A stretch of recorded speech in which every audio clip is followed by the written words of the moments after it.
नमस्कार साथियों, मैं अविनाश दास रैशनल कबीर यूट्यूब चैनल में आप सबका हार्दिक स्वागत करता हूं। जो मित्र चैनल को सब्सक्राइब नहीं किए हैं कृपया सब्सक्राइब जरूर करें, बेल आइकन को प्रेस करें, शेयर करके वीडियो को सभी लोगों तक पहुंचाएं, लाइक करें और कमेंट बॉक्स में कमेंट भी ज़रूर लिखें। अपना विचार आप लोग ज़रूर लिखा करें। सबसे पहले दोस्तों, आज कर्मा जयंती है। आप सब लोगों को कर्मा जयंती के हार्दिक मंगल कामना अर्पित करता हूँ। साथियों, मैं सदगुरु कबीर साहब की एक साखी जरूर बोलूँगा। इसके बाद फिर जो है कर्मा जयंती के विषय में जैसी मेरी जानकारी है उस जानकारी के आधार पर थोड़ी चर्चा करूँगा। सदगुरु कबीर साहब ने कहा, समझाए समझे नहीं पर हाथ आप बिकाए, मैं खींचत हूँ आपको चला सो जमपुर जाए। सदगुरु ने कहा कि मैं बहुत समझा रहा हूँ लेकिन लोग समझ नहीं रहे हैं, क्योंकि ये दूसरे के हाथ में बिके हुए हैं। दूसरे के हाथ में बिकने का मतलब है दोस्तों मानसिक गुलाम हो जाना, स्वेच्छा से तहे दिल से दूसरे की गुलामी स्वीकार कर लेना।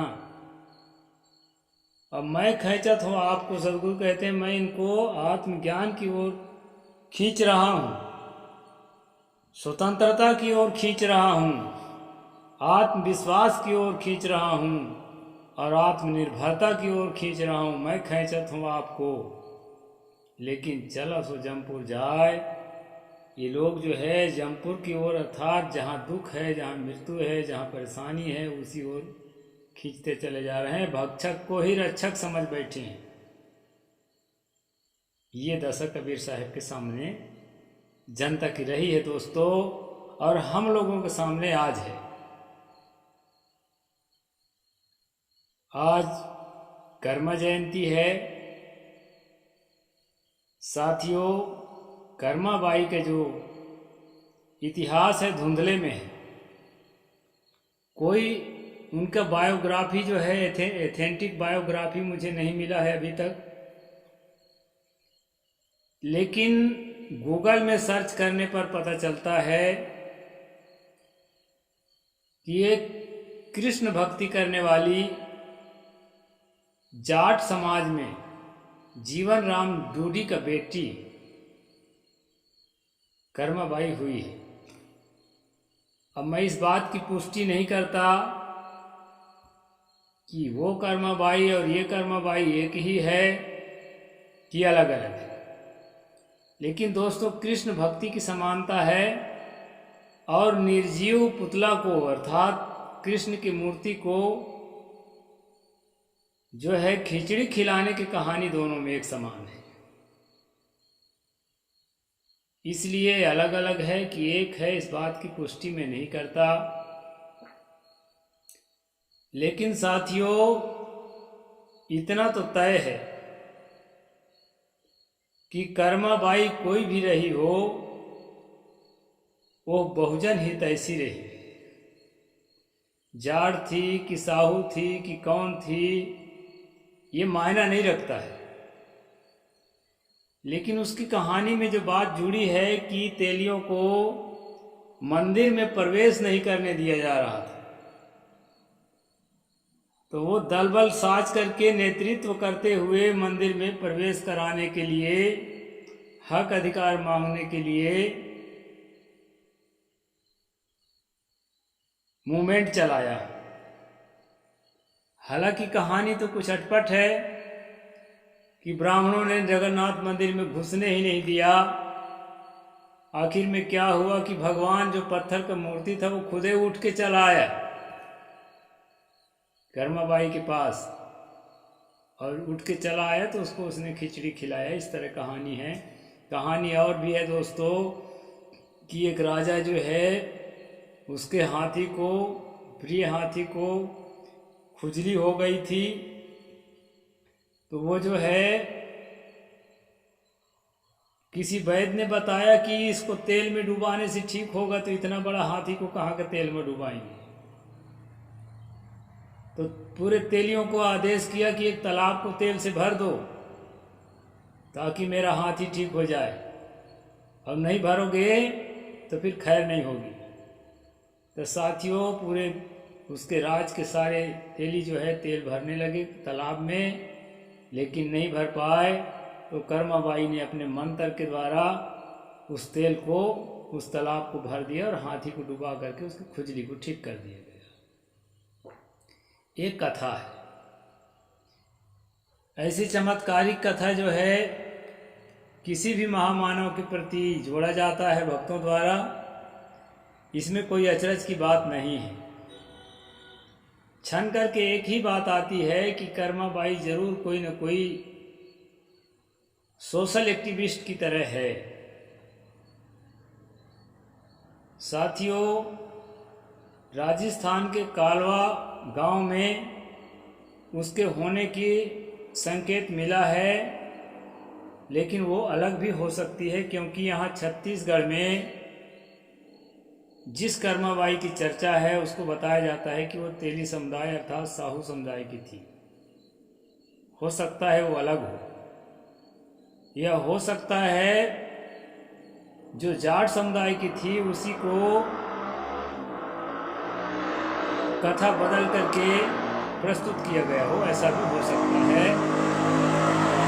इस बात की मैं पुष्टि नहीं करता,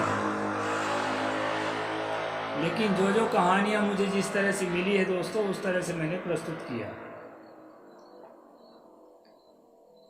अब सवाल यह है मंदिर प्रवेश करने का। मैं शुरू में ही साखी बोल दिया हूं, मैं खैचत हूं आपको चला सो जमपुर जाए।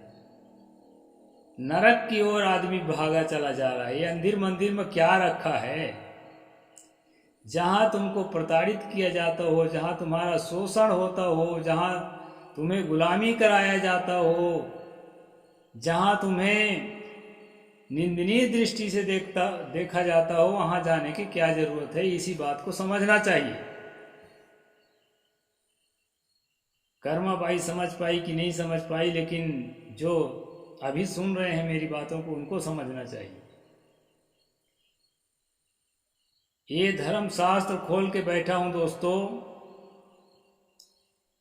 रामचरितमानस में उत्तरकांड जहां है, वहां पर जो बोला, जे बरनाधम तेली कुम्हारा सुपच की रात कोल कलवारा, कि तेली, कुम्हार, कलार, कोल, ये 6 जातियां दुनिया के सबसे अधम जातियों में से हैं।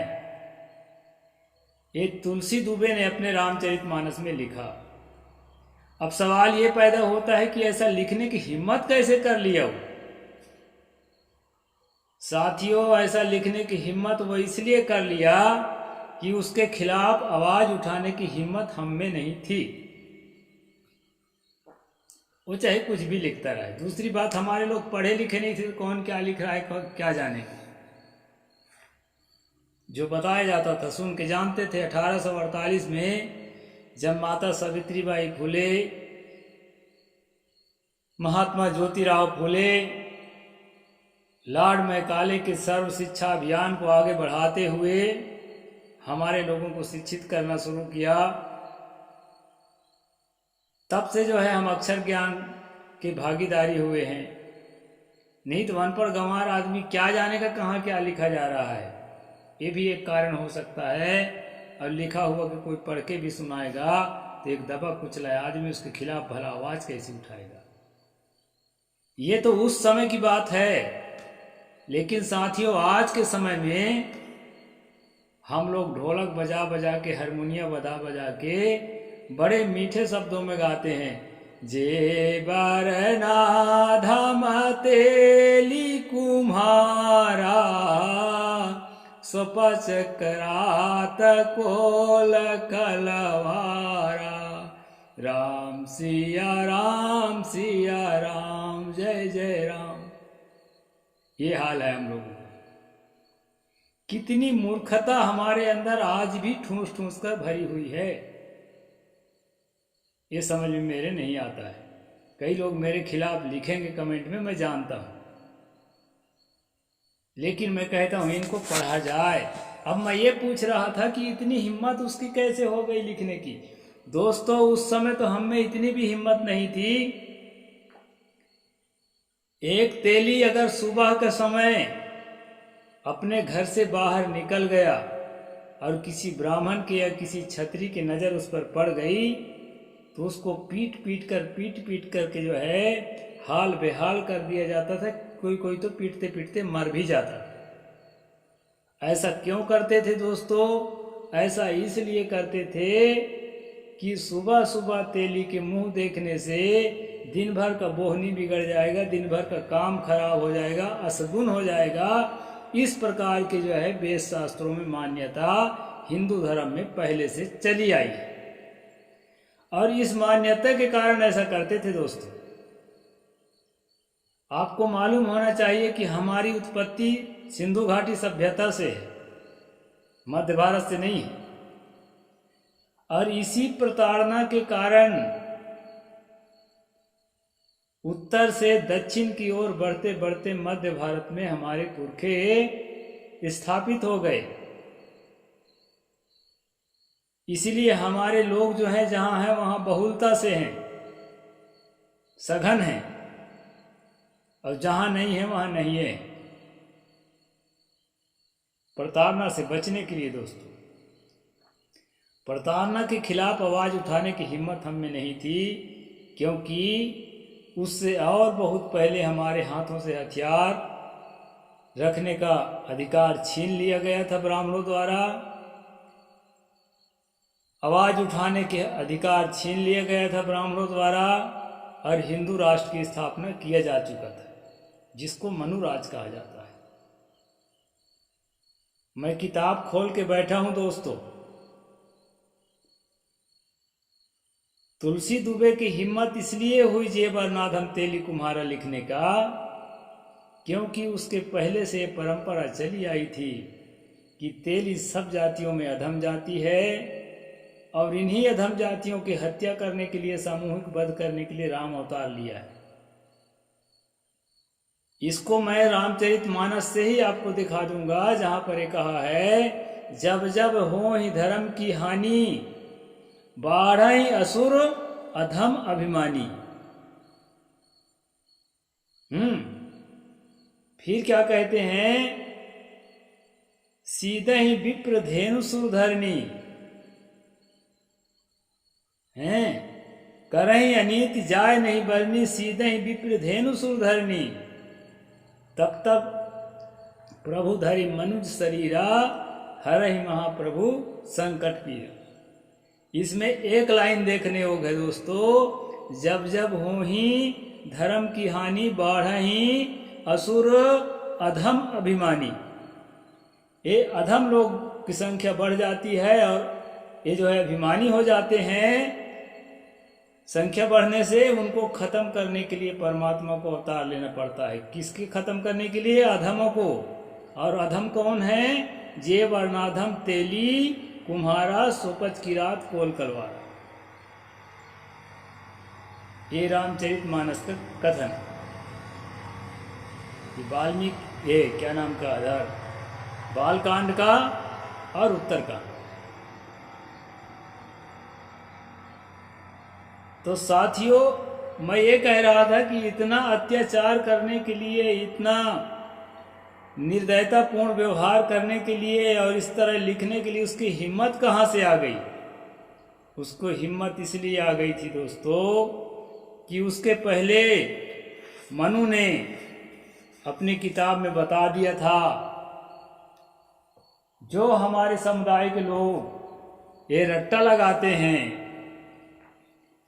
कि शंभु मनु और शत्रुपा, तिनते भई नर सृष्टि अनूपा।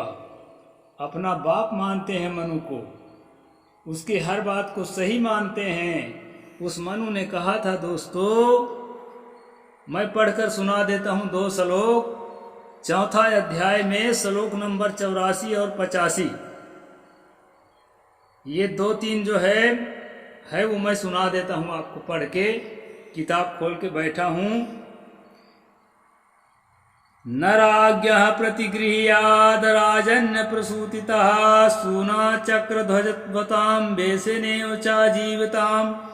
जिस राजा का जन्म छत्री से ना हो, ध्यान देना बात को, ये किस राजा की बात कर रहे हैं? जिस राजा का जन्म छत्री से ना हो उसका दान न ले। यानी तेली के घर में, कलार के घर में, कुम्हार के घर में अगर कोई आदमी जन्म लेकर के राजा बन जाए अपने पराक्रम से, तो ब्राह्मण से ये कह रहा है कौन? मनु, कि उसके हाथ का दान मत लेना। और इस हिसाब से दोस्तों आज तेली कलारों के दान से ही पूरा ब्राह्मण जी रहा है। चाहे वो आपके राम भद्राचार्य हो, चाहे वो प्रदीप मिश्रा हो, चाहे वो क्या कहते हैं अनिरुद्धाचार्य हो, चाहे देवकी नंदन हो, जितने ब्राह्मण बड़े बड़े पैसा वाले बने हैं ये सब छत्तीसगढ़ और अन्य प्रांतों के तेली, कलार, कुम्हार, कुर्मी के दान से बने हैं। इतने बड़े बड़े संस्था चला रहे हैं। जबकि इनका दादा परदादा मनु कह गया है कि जिस राजा का जन्म छत्री से ना हो उसका दान न ले। पशु मारकर मांस बेचने वाले कसाई, तेली, कलार और बेसुपजीवी का दान न ले। ये श्लोक नंबर 84 है दोस्तों, मैं किताब पढ़ के बता रहा हूं। फिर क्या कहते हैं? 10 सूना समम चक्रम 10 चक्र समो ध्वज 10 ध्वज समो वेशो 10 वेश समो नृपः। इसमें कहा है कि 10 बधिकों, बधिक मतलब हत्यारा, 10 हत्यारा के पाप के समान जन्म लेते ही तेली पापी हो जाता है। ये मनु कह रहा है। 10 बधिकों के समान एक तेली होता है और 10 तेलियों के समान एक कलार होता है। कलार को और 10 गुना बड़ा पापी बता रहा है। फिर कहता है दोस्तों 10 कलारों के बराबर एक वेश्या होती है, बेसोपजीवी, वो और ज्यादा पापी बताया है। और 10 बेसोपजीवी के समान एक राजा होता है। कौन सा राजा? जिस राजा का जन्म क्षत्रिय से ना हुआ हो। ये श्लोक नंबर 84 और 85 है। तो इस प्रकार से दोस्तों ये जो जिसको मनुष्यों का सबसे पहला मनुष्य बताया जाता है कि ब्रह्मा ने सबसे पहले मनु को बनाया, इसके बाद फिर मनुष्यों को बनाया। ये झूठी कहानियों में पढ़ करके आप लोग जो है ना, जे वर्णाधम तेली कुम्हारा ढोलक हारमोनियम, मैं तो कबीर पंथी जो गायक हैं ऐसे लोगों को भी देखता हूँ मानस मंडली चला रहे हैं। किस मुंह लेके ऐसी गीत को गाते होंगे वही लोग जाने। साथियों ऐसी दुर्दशा जो किताबों में है, ये दुर्दशा व्यवहारिक जीवन में थी। उसी के खिलाफ कर्माबाई ने आवाज उठाया। कोई चमत्कार दिखाने के लिए उन्होंने आवाज नहीं उठाया। और जो है सीधे साधे लोगों को, साहू का मतलब ही होता है जो सीधा सरल हो। हमारे लोग बहुत सीधे सरल थे, शांत प्रकृति का। तो ऐसे सीधे सरल लोगों को कर्माबाई ने बताया कि ऐसे सिधाई से काम नहीं चलेगा, समय के अनुसार थोड़ा तेज भी होना पड़ता है। और दोस्तों दल बलसाज करके देखते हैं भला मेरे देश के किस मंदिर में, किस तालाब में, कहाँ मुझे जाने से रोकता है दुश्मन। ऐसे करके साहस का प्राण फूंक कर कर्माबाई ने हम लोगों को मंदिरों में, तालाबों में और जहाँ जहाँ सार्वजनिक स्थानों में रोक लगाया जा रहा था दोस्तों, वहाँ वहाँ ले जाने के लिए अपना जान हथेली में रख करके उसने मूवमेंट चलाया। इसके कारण उसका महत्व है। मंतर मार के तालाब में पानी की जगह तेल भरे के कारण उनका महत्व है, ऐसा नहीं है, ना ऐसा होता भी नहीं है। ये सिर्फ कहानी में और किताबों में होता है। आज भला कोई करके दिखा दे, मैं अपना भेष उतार दूंगा और जो कहेगा वो हार जाऊंगा। कि कोई मंतर मार के तालाब भर दे, या कोई मंतर मार के पुतरा पुतरिया को भात रोटी खवा दे, माता कर्मा बाई का महत्व इसलिए है कि उसने जो है आवाज उठाया, जहां कोई मुंह से एक शब्द बोलने की हिम्मत नहीं कर रहा था। 10 हत्यारा के बराबर पापी बताया जा रहा था, सब अधमों में अधम बताया जा रहा था, इसके बाद भी कोई क्यों नहीं कर पाता था। ऐसी स्थिति में उस शेरनी ने आवाज उठाया और हम लोगों सबको साहस दिया। इसके कारण कर्माबाई का महत्व है दोस्तों। तो कर्माबाई की जयंती के अवसर पर मैं मनु के जो साहुओं को तेलियों के लिए जो कहना चाहिए अधिकार दिया था, और जो तुलसी दुबे ने अधिकार दिया था, उसका मैंने खुलासा कर दिया कैसा अधिकार दिया है, और ज़्यादा खुलासा करने की ज़रूरत नहीं है। तो सतगुरु कबीर साहब के मैं साखी उठाया था कि मैं खींचत हूँ आपको चला सो जमपुर जाए। तो मैं अपनी ओर खींच रहा हूँ कि स्वतंत्रता से, स्वावलंबीपना से, आत्मनिर्भरता से और जो है स्वाभिमान के साथ जीवन जियो।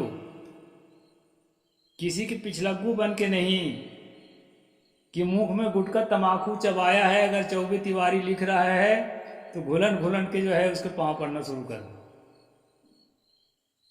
रामायण में, भागवत में, किताब में लिखा है उसके पिछलग्गू बन जाओ। ऐसा कर्माबाई नहीं थी।